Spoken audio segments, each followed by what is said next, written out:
Պարոն Ալեքսանյան, Գյումրու դեպքերի հետ կապված էր արձագանքը, կասեք։ Իհարկե կասեմ, տեղի ունեցավ այն ինչը անխուսափելի էր, տեղի ունեցավ այն ինչին մենք տարիներ շարունակ սովոր ենք եղել տեսնել սերժակոչայանական ուժերի կատարմամբ, ուղղակի Լափամանից կտրված մեկը վերադարձավ իր պատկերացմամբ Լափամանի մոտ,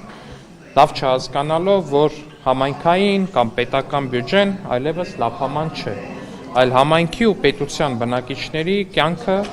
բարելավելու համար ծառայող համընդհանուր գումար է։ Պարոն Ալեքսանյան, զարմանալի չէ ձեզ համար, այսինքն ձեզ համար զարմանալի չի լինի, բայց քաղաքացիների համար զարմանալի է կրկին անգամ, որ Նիկոլ Փաշինյանը հայտարարում է կոնկրետ Վարդան Ղուկասյանի մասով ինչ-որ մի բան ազգային ժողովի ամբիոնից, ու հենց հայտարարում է, որ պետք է հեռացնել, վերացնել ասպարեզից ավելի կոնկրետ, ու միանգամից ստացվում է այնպես, որ երկու շաբաթվա մեջ եւ բացահայտումներ են լինում, ձայնագրություններ են հրապարակվում իշխանական լրատվամիջոցում, շատ պատահական չէ սա ամենը, այո, Որը? Ինչ է? Ժորժ ջան, հակակոռուպցիոն կոմիտեն տարածել է այդ հակակոռուպցիոն կոմիտեի հակակոռուպցիոն կոմիտեից հիմա որ լրատվականը ավելի օպերատիվ է աշխատել, քան ձեր լրատվականը կամ մյուս լրատվականները, այդ հարցի երկրորդ կողմն է։ Ժողովուրդ ջան, հրապարակել է իրավապահ համակարգը, հրապարակել է ձայնագրություններ։ Հիմա եթե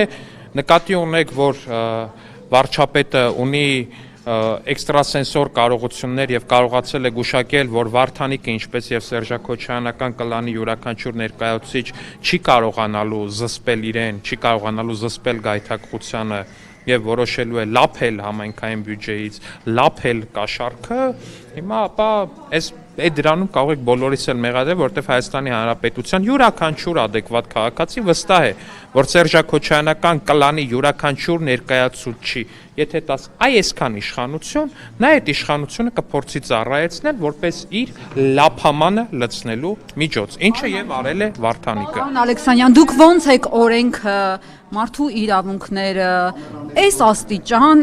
խեղաթյուրում ու ոտնահարում առանց դատական ակտի, անձնական ձեր սեփական վերդիկտն եք կայացնում մարդու հետ կապված, զուտ այսպես ենթադրությունների հիման վրա, իսկ դուք չգիտեք, փորձաքննություն չի արվել, այդ ձայնագրությունները, որոնք sense խրխռալով լսվում էին, դրանք իրական են թե չէ, սարքած են թե չէ, կծմծած են սրբազանների նման թե չէ։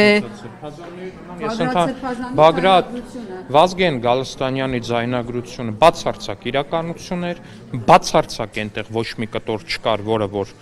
առանձնացված էր, սկզբից Գառնիկ Դանիելյանը ասում էր դա արհեստական բանականությամբ է սարքված։ Զոյանն ասաց ցույց տվեց, որ մասն է մոնտաժված,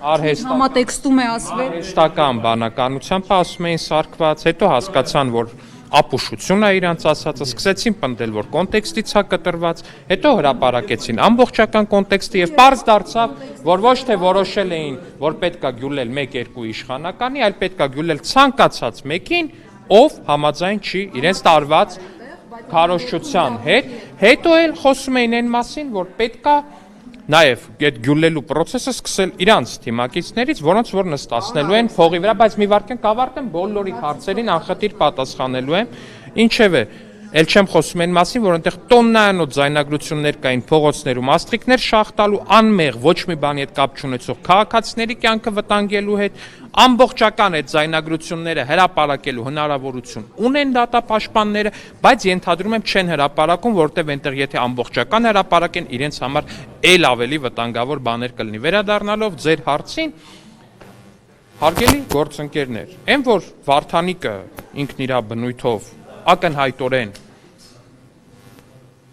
հանցագործ, կրիմինալ, ինչ ասեմ,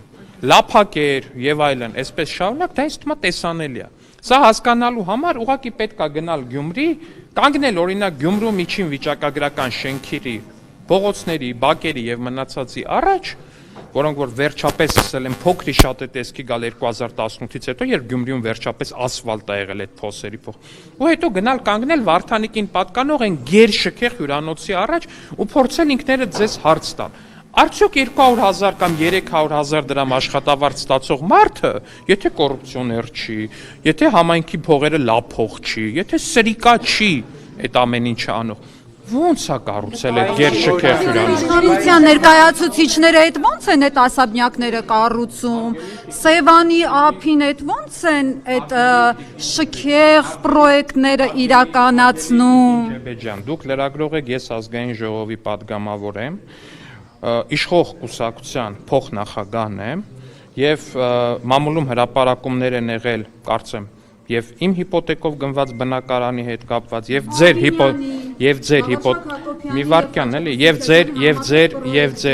ձեր հիպոթեկով գնված բնակարանի վերաբերյալ ու իմ տպավորությունն այնպեսին է որ իմ ու ձեր հիպոթեկով գնված բնակարանները համարժեք են ու հենց այս երևույթից ելնելով արդեն իսկ այդ ձեր պնդումները բան են իրանք սին են Բացարձակ ինչ էին, դուք շատ լավ գիտեք ինչ ասաբնյակների։ Ժողովուրդ ջան, ես շատ լավ գիտեմ ու շատ լավ սրա մասին ասում եմ։ Գտեք։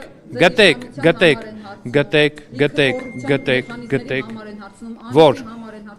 Անիֆի համար իրանք չեն հարցնում։ Իրանք այդքան ուղեղ չունեն, որ Անիֆի համար հարցնեն։ Անիֆի համար մենք ենք հարցել։ Այդ նույն իրավապահ համակարգը, որ հիմա գնացել է Վարդանիկից է հարցնում։ Այդ նույն իրավապահ համակարգը գնացել Անիֆի համար է հարցրել, որ այն բանը Աննա Գրիգորյանը մատի փաթաթան սարքած օրու մեջ Անիֆ են ասում։ Դա այդ նույն իրավապահ համակարգի արածն է։ Այն որ հիմա ասում եք անմեղության կանխավարկած, երբ որ խոսքը վերաբերվում է Վարդանիկին, օй անմեղության կանխավարկածը մարդու իրավունքները դեն, բայց Անիֆի ժամանակ այդ նույն բաները չեք ասում։ Իմ դեպքում այդ ամեն ինչ տարբեր է։